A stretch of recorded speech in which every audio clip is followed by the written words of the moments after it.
Business. A group of private sector players has today met on the sidelines of the Africa Climate Summit to work on ways to increase their role in climate mitigation, particularly climate financing.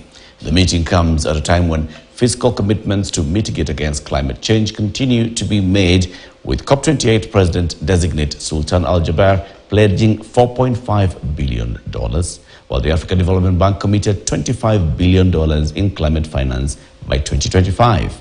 Jimmy Mbogo is here with the details.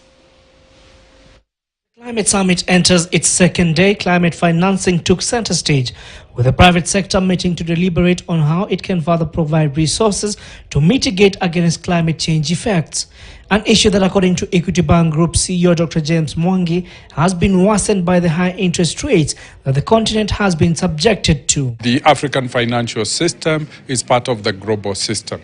So it is transmitting the unfair risk pricing of Africa back into the continent from the global scene. There is a huge opportunity here of reviewing the risk categorization and the risk pricing for Africa.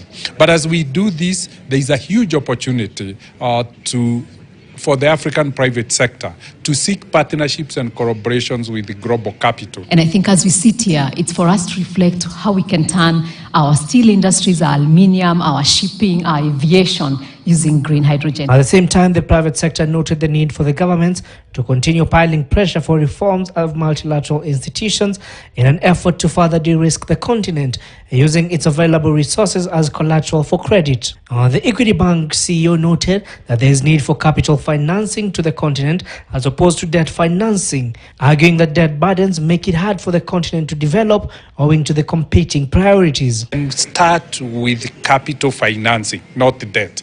We start by investment capital, and then we can layer debt on top of capital through gearing.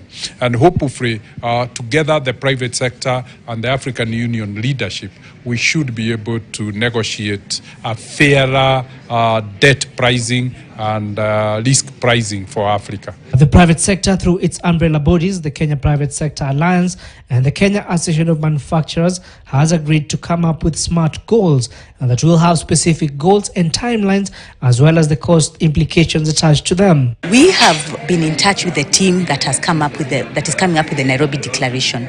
So the statement by the Africa private sector comes alongside that declaration and covers the same issues so that we make sure there is no misalignment. Although the private sector has not attached a figure to its commitment, it intends to rally other bodies' representatives to speak with one voice and channel their finances into high-impact projects with a multiplier effect. Jimmy Mbogo, KTN News, Nairobi. The second day of the Africa Climate Summit was dominated by a